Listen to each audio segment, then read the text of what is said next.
Em 2024, a autonomia universitária completou 35 anos. Um evento em São Paulo, realizado na USP no final de agosto, discutiu a importância dessa conquista para as universidades estaduais paulistas. Este é um dos assuntos de hoje do programa Conversa com o Reitor, e eu já estou recebendo aqui no estúdio da TV Unicamp o professor Antônio José de Almeida Meirelles. Obrigada pela presença, professor. Patrícia, obrigado novamente à SEC por essa oportunidade, a você em particular, de estar aqui prestando esclarecimentos e dando informações, né? Foi realmente na quarta-feira passada, eu presidi uma mesa desse evento que contou com a participação de 3 professores da nossa universidade, professores aposentados, que tiveram uma participação muito importante no início da autonomia, né? Estavam participando remotamente o professor Luiz Gonzaga de Melo Beluso, então secretário de Ciência e Tecnologia, também o professor Frederico Mazzucchelli, que era da área de planejamento do governo estadual da época. Os 2 foram secretários do governo Quercia e tiveram uma participação decisiva na definição dos inícios da autonomia, aquilo que foi o pontapé inicial de extrema importância para construir o que é hoje o principal sistema de ensino superior, ciência e tecnologia do Brasil, né? Junto com a FAPESP. A terceira pessoa foi nosso reitor Carlos Vogt, que também foi secretário de governo posteriormente, num momento bastante importante de fortalecimento da autonomia. Foi muito interessante do ponto de vista de ter detalhes sobre como o processo se desenvolveu, num contexto em que, obviamente, a gente está muito preocupado de manter essa conquista significativa, são 35 anos, muitas conquistas, né, alguns dados relevantes. Nós tivemos nesse período, as 3 universidades estaduais multiplicaram os seus formandos de graduação em 2,3 vezes, pelo menos. Isso são dados que comparam os 30 primeiros anos de autonomia, que saíram, são dados que saíram numa revista FAPESP, publicada em 2019. Né? Mais alguns dados, multiplicamos a nossa produção científica em revistas indexadas 16 vezes, nossos títulos de doutorado, pessoas que concluíram, defenderam tese de doutorado 7 vezes, e nosso mestrado, se eu não me engano, próximo a 3 vezes. Ou seja, a autonomia tem tudo a ver com a excelência das universidades paulistas. Um desempenho espantoso do ponto de vista do aumento da produtividade, porque isso foi feito sem ampliar o número de funcionários, na verdade, reduzindo em cerca de 20% o número de funcionários das 3 universidades e praticamente mantendo constante o número de docentes. Então, a gente conseguiu ampliar muito a nossa produção acadêmica em geral e a produção de formação de pessoas. Qual é a preocupação agora? É que nós vamos discutir a reforma tributária, e isso cria uma insegurança. Então, a proposta formulada no contexto do CRUESP é justamente como nós podemos garantir a continuidade desse sistema profundamente exitoso, né? A proposta é aproximar a nossa estrutura de financiamento da estrutura da FAPESP, que tem 2 diferenças importantes. Uma primeira é que a FAPESP, na definição do montante que ela tem acesso dos recursos do governo estadual, usa a receita líquida tributária geral do Estado de São Paulo, e não só, como é o nosso caso, a receita líquida do ICMS. Uhum. A segunda coisa é que isso é constitucionalizado, faz parte da Constituição do Estado de São Paulo. Então, a nossa proposta é aproximar o nosso modelo desse modelo FAPESP. Qual é a virtude disso? Primeiro, se transforma num direito mais consolidado. Mas, no contexto da reforma tributária, tem uma vantagem, porque a reforma tributária foi pensada para não modificar o acesso de cada ente da federação aos tributos. Portanto, a receita líquida total tributária do Estado de São Paulo não deve sofrer mudança significativa com a reforma tributária. E isso cria uma âncora mais sólida do que pegar parcela dos impostos que pode, em função de mudanças na economia ou em função das formas de incidência, pode sofrer variações, né? Então, é um pouco essa preocupação que motivou o CRUESP. O CRUESP montou um grupo de trabalho que fez um estudo sobre isso e tem uma proposta que, obviamente, será conversada, negociada com o governo do Estado de São Paulo. Nós sabemos previamente que houve, por mais de uma ocasião, uma manifestação do governador positiva em relação à preservação do financiamento das universidades. E isso é uma coisa cada vez mais relevante, não só por causa desse histórico de êxito, vamos dizer assim, que é concreto, efetivo, expresso em números de desempenho das 3 universidades e da própria FAPESP. Tem outros elementos. Hoje as universidades estão muito ativas na ação, junto à sociedade, junto aos organismos da sociedade, junto ao próprio poder público, no sentido de usar o seu conhecimento, o seu desenvolvimento de ciência e tecnologia em geral, para aprimorar a nossa ação no desenvolvimento do Brasil. Não, aí eu digo, a nossa ação não é a ação das universidades, né? Conjuntamente com o poder público, poder contribuir para uma melhoria da ação do Estado, né? Junto com as empresas, transformar o conhecimento científico e tecnológico em produtos, serviços, né? Organização em geral da atividade produtiva para fomentar o desenvolvimento do Brasil de uma forma mais rápida. A gente sabe que inovação hoje é essencial para a gente dar esse salto de desenvolvimento na nossa sociedade. Nós já temos acúmulo, do ponto de vista de conhecimento, na nossa estrutura de formação de recursos humanos, para ter um impacto muito mais significativo no nosso desenvolvimento econômico. A gente sabe que temos um espírito, o Brasil é um país de espírito empreendedor, nós temos muitos empresários com grande competência, então a junção desse esforço do sistema que gera, em grande parte, conhecimento e forma pessoas com o mundo corporativo pode ser muito significativo para o desenvolvimento da sociedade brasileira. Então, não só... A universidade contribui mais com a sociedade hoje, né? Ela ela não está fechada em si mesma, né? Então, não só olhar para trás, né, mas olhar para o potencial do futuro e qual o papel que a gente cumpre nisso e como a autonomia pode contribuir para isso, pensando na forma que a reforma tributária não impacte essa nossa ação futura, não só para prestigiar o que fizemos no passado, mas para o potencial do que podemos fazer no futuro também. Sim, professor, outro assunto relevante foi a criação do Sistema de Gestão da Universidade Sustentável, que vai ser responsável pela definição de uma política institucional de enfrentamento das questões ambientais e de emergência climática aqui na Unicamp. Como que vai ser o funcionamento dessa política institucional? Então, eu gostaria, antes de destacar exatamente o que tem por trás de ideia associada a isso, dizer que a Unicamp tem uma longa tradição de trabalhar com questões ambientais, né?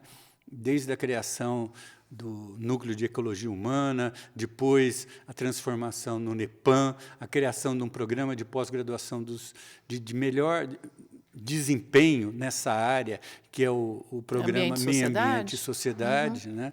Que já tinha esse espírito de agregar e congregar formações diferentes, uma formação humanística da questão ambiental, mas também uma formação técnica, combinar essa ação para que o efeito da definição de uma política, da ação ambiental, seja mais abrangente. Agora, hoje a Unicamp tem várias iniciativas vinculadas a isso. Nas nossas estruturas administrativas, por exemplo, na Prefeitura e na DEP, a gente tem núcleos de sustentabilidade. Nós temos, na Diretoria Executiva de Direitos Humanos, a CAMEJA. Né? Nós temos o CEPAGRE, que, com a questão de acompanhar a questão meteorológica, cada vez mais está associado à questão ambiental, aos eventos climáticos extremos. Estamos aí próximos de receber um radar para a gente poder ampliar o nosso acompanhamento dessas atividades. Temos em vários órgãos da universidade essa ação vinculada à questão ambiental. Isso é muito positivo, como uma iniciativa dos vários órgãos da Unicamp, como aquilo que vem de baixo para cima. Né? O que a gente está sentindo agora é a necessidade de fazer um movimento de articulação mais organizado em relação a isso. Reunir todos esses movimentos. E elaborar uma política. Faltou eu mencionar que nós temos o Campo Sustentável, né? Uma iniciativa das mais importantes e que já pensa um pouco genericamente essa questão em termos da ação interna ao nosso campus, e a gente tem vários projetos na transição ecológica, na transição energética, na bioenergia, essas coisas todas. Temos o RIDS, né, que é a ideia de fazer um hub de inovação, um distrito inteligente vinculado aos objetivos do desenvolvimento sustentável. Então, você vê que são várias iniciativas, algumas mais internas da universidade, algumas mais pensadas na formação de recursos humanos, na elaboração de política, outros articulados com outras instituições da nossa região para pensar o desenvolvimento sustentável. Extremamente positiva, vindo aí de vários lugares, de baixo para cima. Necessidade de articular isso numa lógica mais institucional. Foi essa a ideia por trás de gerar esse sistema e o comitê que é responsável pela articulação desse sistema, né? Nossos objetivos com isso, vários, né? Mas um deles, por exemplo, importante. Nós tivemos participações em COPs anteriores, mas foram muito ou esforço de indivíduos ou uma articulação ainda embrionária por parte da reitoria, como foi no caso da última. Vamos fazer um novo esforço para participar da próxima, mas queremos mirar a COP de Belém, né, que é o ano que vem. E aí a gente quer ter uma participação institucional expressiva. É esse comitê, junto com essa articulação de atores aí de vários órgãos da universidade, que vai pensar nisso, né? Nós queremos ter uma política em que a questão ambiental passe a fazer parte, né, mais articulada da formação dos recursos humanos nas várias áreas de conhecimento.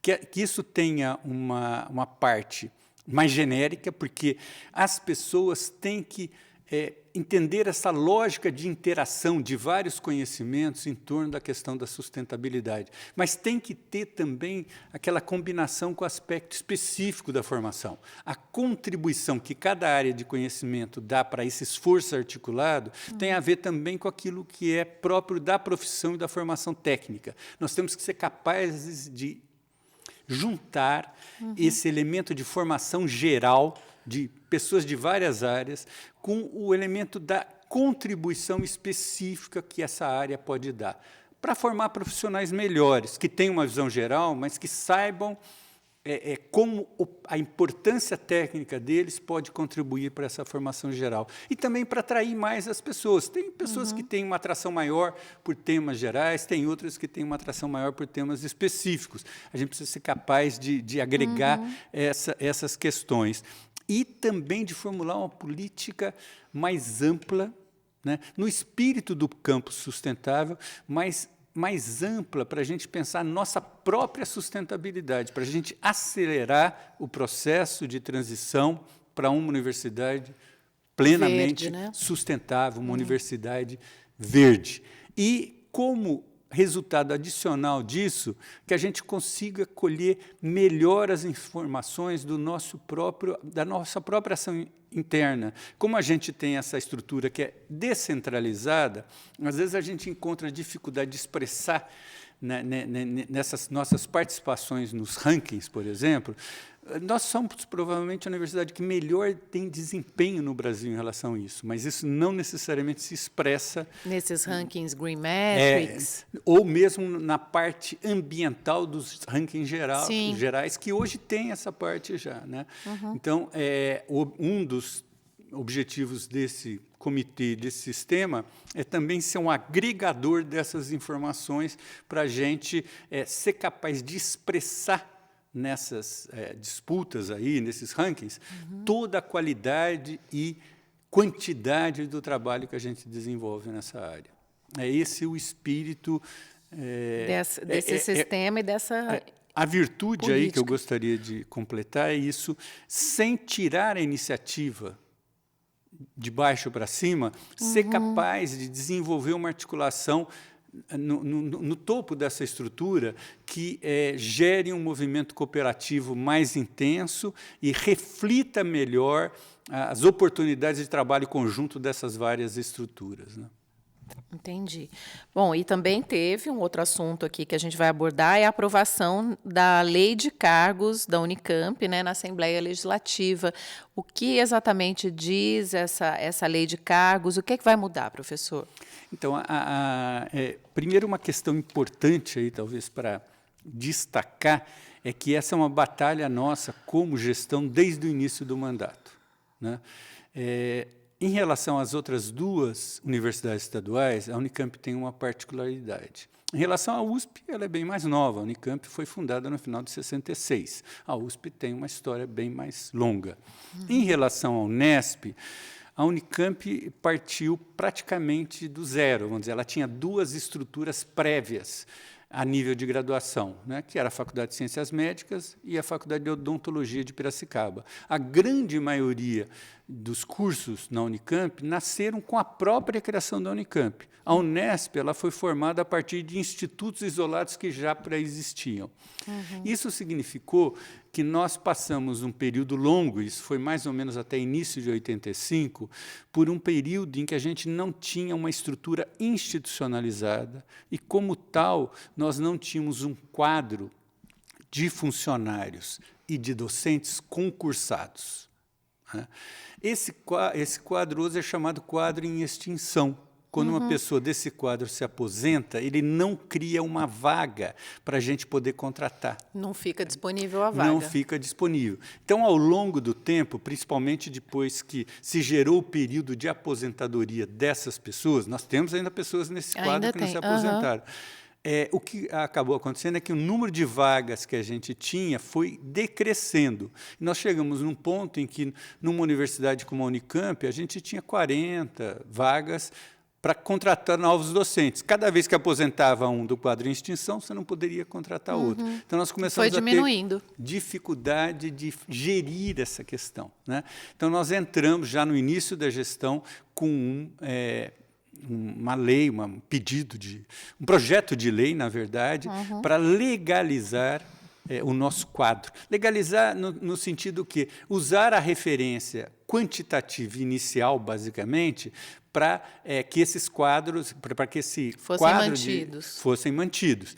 E isso foi aprovado há poucos meses atrás, na verdade, um pouco mais de um mês atrás, na Assembleia Legislativa. Foi um esforço grande da gestão para conseguir sensibilizar as estruturas do governo estadual, a Procuradoria-Geral, para essa dificuldade da universidade, porque é uma dificuldade isso muito não particular. Aumentaria os cargos, então? Não, isso não aumentaria só os cargos. Garantiria que aqueles que se aposentam, a vaga continuaria disponível. Ele volta àquilo que a Unicamp chegou a ter de vagas aí, antes mesmo da institucionalização, que era algo em torno de 2.000 docentes, né? E aí era a maior dificuldade, porque, ao longo do tempo, com toda a digitalização, informatização dos processos, ficou um pouco mais fácil reduzir o número de funcionários do que reduzir o número de docentes, né? Então, a dificuldade nossa maior estava no quadro docente. Isso resolvido, a gente pode retomar uma política um pouco, obviamente, dependendo do orçamento, um pouco mais ousada de reposição de quadros. E nós queremos fazer isso já considerando a necessidade de ampliar, por exemplo, algumas áreas do nosso corpo docente. A gente tem tido uma política de inclusão bastante significativa no ensino de graduação, já temos uma política de pós-graduação, temos uma política para servidores, faltava uma política para ampliar a participação de etnias no corpo docente. Então, a gente quer aproveitar essa nova situação para fazer isso. Uma questão que vai ser discutida no Conselho Universitário, vai ter que ser resolvida, mas ela tem algo que vai nessa direção da gente ter também uma maior representatividade entre os nossos docentes de pretos, pardos e indígenas. indígenas. Certo. Né? E estamos também, até para completar, também de pessoas com deficiência. É uma iniciativa que deve não necessariamente tratar simultaneamente, mas abordar essas questões conjuntamente. Né? A forma ainda de lidar bem com isso está em discussão, mas a intenção é muito forte de agir nessa direção. Certo. Professor, o último assunto é a renovação do convênio com o Fermilab. Gostaria que o senhor conversasse um pouco sobre isso, contasse o que aconteceu. Então, nós tivemos aí, 2 semanas atrás, né, 2 atividades importantes, uma que eu participei pessoalmente, mas também estava presente a vice-reitora, a professora Maria Luísa, o professor Pascoal Pagliuso, que dirige que é o principal coordenador da nossa ação como universidade nesse projeto Deep Underground Neutrino Experiment. DUNE.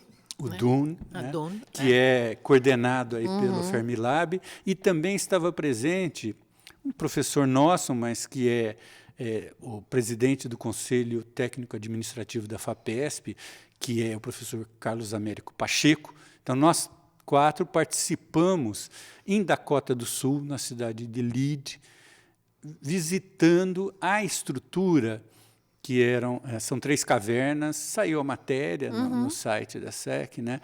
Elas estão concluídas e começarão a ser ocupadas com os equipamentos. Uma dessas 3 cavernas, a caverna central, vai receber os equipamentos que a parte brasileira ficou de construir. Né?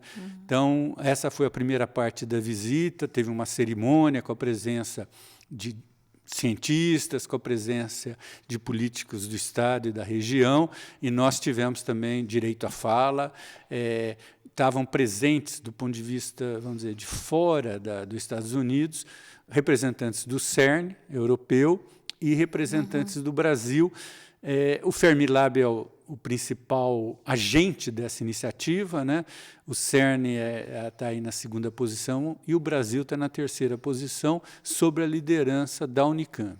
Aí, só mencionando, extremamente importante, contamos com financiamentos significativos da FAPESP, né? e também em quantidades iguais atualmente para essa 2ª etapa, do Fundo Nacional de Desenvolvimento Científico e Tecnológico, o FNDCT, que é associado ao Ministério de Ciência, Tecnologia e Inovação. Então, agradeço aqui tanto à FAPESP como ao MCTI por esse financiamento, cada um da ordem de $18 milhões, né? Para que essa participação nossa... Para a aquisição desses equipamentos. Para a construção deles, a engenharia de altíssimo nível.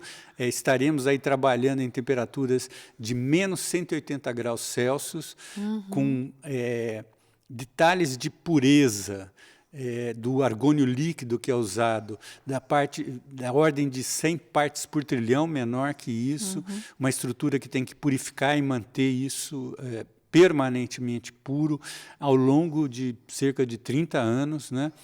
Uma estrutura adicional de detecção da luminosidade que é gerada pela interação dos neutrinos com esse argônio líquido, que foi também desenvolvida por pesquisadores do IFGW, que envolve toda uma criatividade particular, que foi muito elogiada pelas pessoas do Fermilab.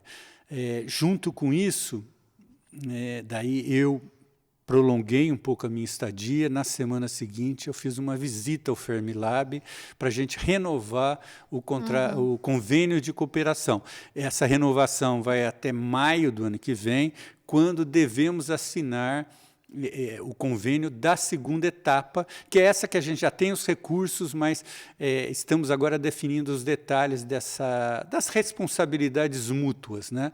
Nesse convênio, além dos nossos compromissos de construção do equipamento, isso tem toda uma engenharia realmente avançada, e nós descemos na caverna, né?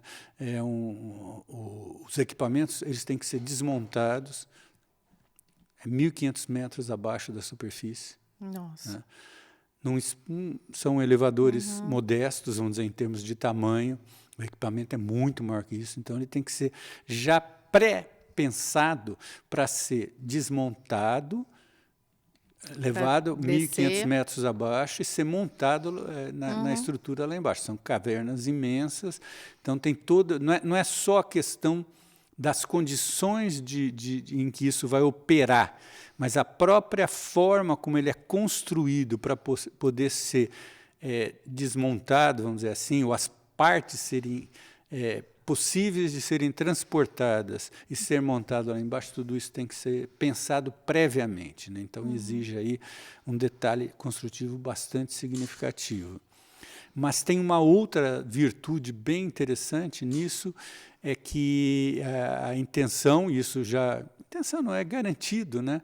É uma intenção já revelada pelo Fermilab, pelo Departamento de Energia, motivado por uma demanda nossa, que aqui no espaço da Unicamp, em parceria com o CNPEM, seja montado um hub brasileiro e latino-americano de acesso aos dados primários do experimento do Dune, que deve ter pelo menos uma vida de 30 anos, ter acesso aos dados e poder processá-los aqui, de forma que a gente se transformaria num local de atração de físicos e cientistas de todo o Brasil e da América Latina para, eventualmente, se não tiverem a oportunidade de ir ao próprio Fermilab, possam realizar suas pesquisas aqui. Podem acessar os dados aqui da Unicamp. Olha que interessante. Então, são conquistas bastante significativas, Patrícia. O professor já explicou direitinho aqui o experimento, né? E depois a gente coloca na descrição desse episódio do programa, a gente coloca outro programa em que o experimento é explicado tintim por tintim. Tem também as matérias, né, do jornal da Unicamp, enfim. Tá Você bom. vê, são ações em várias áreas, né? E mantendo esse espírito de universidade. A gente tem que levar as várias áreas aí a se aproveitarem a oportunidade, a trabalhar com vários assuntos, né? Uma universidade como a nossa tem que ter esse espírito abrangente, garantir profundidade, mas ter também esse espírito abrangente de qualidade, né? Tá bom. Patrícia, muito obrigado. Muito obrigada, professor, mais uma vez. A gente se vê no próximo programa. Combinado. Obrigada a você que nos assistiu também. Até a próxima.